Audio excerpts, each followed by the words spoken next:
bitmez isyanım.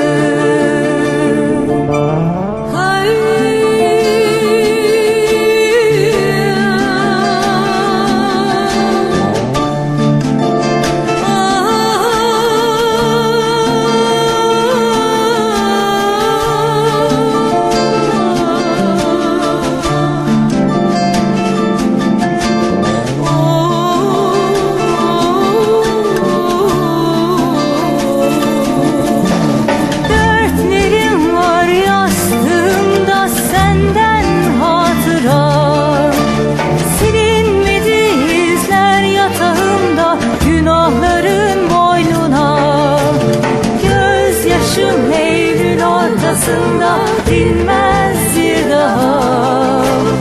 Günahın çok, aşkımdan fazla. Günahım yok, sevmekten başka.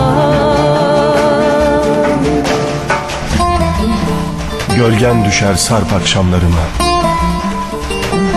Bir kadın ağlıyor içimde. Bendeki bana çok uzaklarda.